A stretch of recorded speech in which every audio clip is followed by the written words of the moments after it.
দাড়ি রাখছেন কার জন্য? টুপি পরছেন কার জন্য? জুব্ব পরছেন কার জন্য? পাগড়ি পরি আল্লাহর জন্য। নামাজ পড়ি কার জন্য? রোজা রাখি আল্লাহর জন্য। হজ করি কার জন্য? তিলাওয়াত করি কার জন্য? যাকাত দেই আল্লাহর জন্য। মসজিদ করি আল্লাহর জন্য। দান খয়রাত আল্লাহর জন্য। কে কি বললো না বললো কিছু আসে যায় না। মারহাবা দিল কি দিল না দিয়ে আমার দরকার নাই। কতক্ষণ অনেকে আছে 10,000 টাকা দিলাম আমার নামে একটা মারহাবা দিল না। দুনিয়ায় মানুষে মারহাবা দেবে, আল্লাহ তোমারে মারহাবা দেবে। টাকা দিয়ে আবার মারহাবা চাও? 3 টাকা দিয়ে মারহাবা? তুমি টাকা দিছো নেকির আশায় না, মারহাবার আশায়। কতক্ষণ বহুত জায়গা মাহফিলি যায়, স্টেজে 2টি চেয়ার, একটা বক্তার জন্য একটা সভাপতির জন্য। জায়গায় জায়গায় যে সভাপতি চেয়ারে সভাপতি নাই, তাহলে সভাপতি এই চেয়ারটা এখানে খালি খালি রয়েছে, হুজুররা বসতে পারতেছে না, একজন উঠে বসেন, কয় না ওটা সভাপতির চেয়ার। তো সভাপতিরা বসেন, কয় না উনি একটু রাগারাগি বাদায় চলে গেছে। কি রাগারাগি? কয়েছে ওনার নাম লেখা হয়েছে কিন্তু সে আলহাজ লেখা হয়নি গোড়ায়। শুরুতে আল দেওয়া হয়নি, ওনার আল ভেঙে ফেলেছে। এই তো একটু আগে রাগারাগি চলে 10 লাখ টাকা দিয়ে হজ করে আইছি, হিলটন টাওয়ারে ছিলাম মোটা প্যাকেজে, আর সেখানে কয় টাকা লাগতো আমি দিতাম, আমার নামে আলহাজ দেই না, আমি কিভাবে স্টেজে উঠবো? সিঁড়ি বাসছেন, আলহাজ দেয় তার উঠবে কি? শরীর খুশায় উঠো ইত্যাদি যত এরকম আলহাজ আছে না নাই? আজিতে আল লাগাইছে। আরে হজের পরে যদি ভিড়ে আবার দাড়ি কাটে সে আবার কিসির আলহাজ? ওটাই আলহাজ, ওটা আজি না, ওটা আলহাজ। মানে দাড়ি কাটার পরে 1-2 দিন পরে ছোট ছোট আল বেরোয় না, আলহাজ। দাড়ি আজে আজিতে আল হইছে। 19 সালে হজে গেছিলাম, সরকারি হজে। আগেও গেছি তো সরকারি হজে, লাস্টে 19 সালে যাইছি। ধর্মমন্ত্রী নেছলো গোসাই গেছে আমাকে হুজুরকে। আরাফাতের মাঠে যাইয়া আল্লাহু আকবার, বিশাল বৃষ্টি, বেরোনো যাচ্ছে না, ঠাটাও সেরকম পড়তেছে। অরুণ ঠাটা পড়া আমি জীবনে শুনিনি। বৃষ্টি, মরুভূমি, পানি ভিজিয়ে তার উপরে পানি জমা, কি একটু পানির দরকার? 20-30 বালতির দরকার না? এই পানি হয়ে গেছে আরাফাতের মাঠে। হাজিরা পানির মধ্যে সিজদা দিচ্ছে। আমাকে বিল্ডিং, আমাকে তাবু ভিতরে বাইসে যাচ্ছে বাড়িতে। এখন বেরোতে তো পারতেছি না, দোয়া মুনাজাত কান্নাকাটি করতে পারতেছি না। ধর্মমন্ত্রী চালাক মানুষ, মন্ত্রী রয়েছে আমাকে সাথে 5-7 জন, সচিব রয়েছে বেশ কয়েকজন, ডিসিএসপিরা আমাদের পানি আগয় দেয়। এই খাদে মুন্ডা ডিসিএসপিরা অন্য কোনো পদমর্যাদা দেন, আমাকে হুজুরকে পানি আগয় দেওয়ার জন্য বানাইছেন, আগে সেট করছে। এত ভিআইপি ভিভিআইপি পার্সন হিসেবে দিয়েছে আমাদের 58 জন হুজুর। এখন দেখছে যে বসে বসে গল্প উঠবে না, ফাও গল্প। উনি কোন যাইতে হ্যান্ড মাইক একটা জোগাড় চাল্লাই জানে, আর ওই ব্যাগ বক দিয়ে চেয়ার বানাই দিছে। এত বক্তা থাকতে আমার এই জায়গা মিস যাবে কে? ওয়াজতি হবে। বক্তা মানে কি? হাটাজারি হুজুর, পটিয়ার হুজুর, বাবুনগর, জিরি, নাজিরাট, নানুপুর, লালবাগ, মালিবাগ, ফরিদাবাদ, যাত্রাবাড়ি, গহরডাঙ্গা, চরমুনাই, সরসিনা, ঢাকা আলিয়া, এ পাশে সব বড় বড় 58 জন বাছাই করে এনেছে। আমি হলো নদী সবচেয়ে ছোট জন। এই বক্তাকে লাগাই দিছে। এই মাহমুদ সাহেব আছে, নিয়ামতুল্লাহ ফরিদি আছে, তো সব 3-4 জন দিয়ে ওয়াজ করাইছে। লাস্টে দিছে আমারে।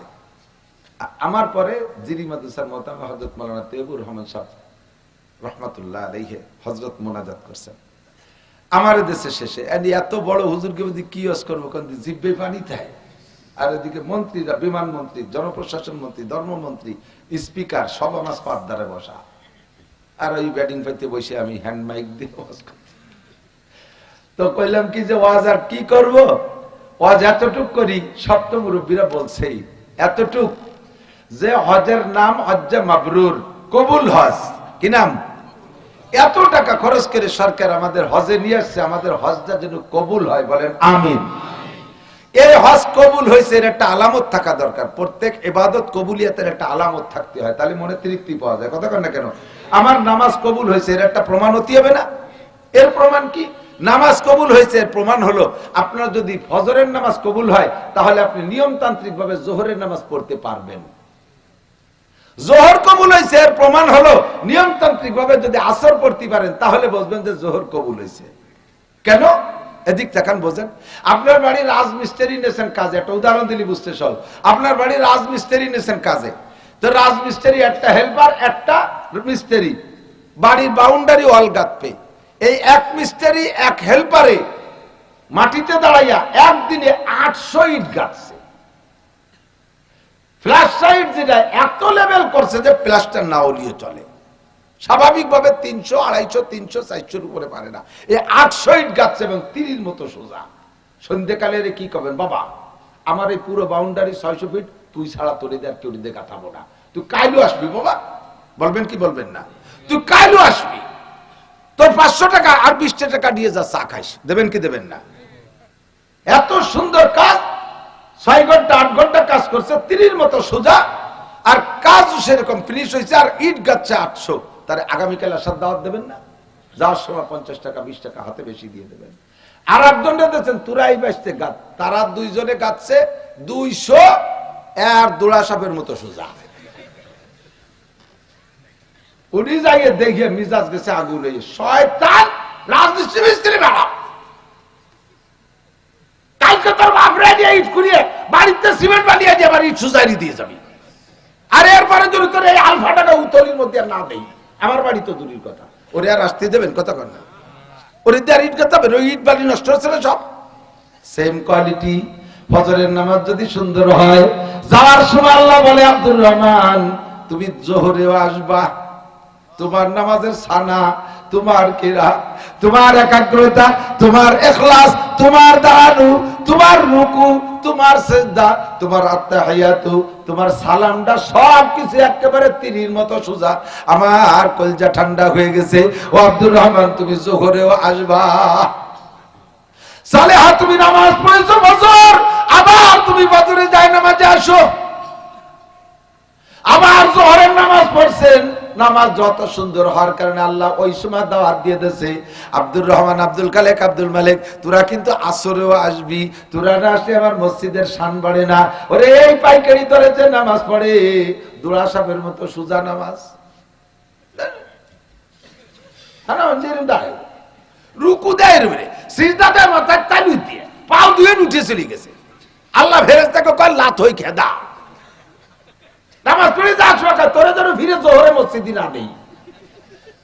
শয়তান, নামাজ পড়ো না কুয়ার হতে আসো। ওই রাজমিস্ত্রির মতো তোরে যেন উতলি না নেই। কথা কয় আসর ভালো হইছে, আবার দাওয়াত দিয়ে দেন মাগরিবে আসবি, মাগরিব ভালো হইছে, আবার দাওয়াত দিয়ে দেন ইশায় আসবি, ইশা সুন্দর করে পড়েছেন। আল্লাহ কয় বান্দা ফজরে আসিস, কেউ না আসলে তুই একটু আসিস, তুই না আসলে আমার মসজিদের রং উজ্জ্বল হয় না, আমার মসজিদ নূরান্বিত হয় না। ও দোস্তরে, এর নাম হলো কবুল। গত রমজানের রোজা কবুল হয়েছে প্রমাণ। এবার রমজানে যদি রোজা রাখতে পারেন, আগের গুনাহ থেকে তওবা করছেন, তওবা কবুলের প্রমাণ হলো যদি আর কোনদিন মরার আগে ওই গুনাহ না করেন, তাহলে বুঝবেন তওবা কবুল হয়েছে।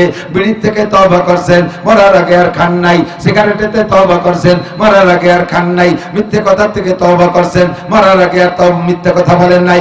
আইটেলের থেকে তওবা করছেন, মরার আগে আর আইটেলেন না। ব্যাপারদের থেকে তওবা করছেন, মরার আগে আর ব্যাপারটা করেন না। বুঝবেন যে আপনার তওবাগুলো কবুল হয়েছে।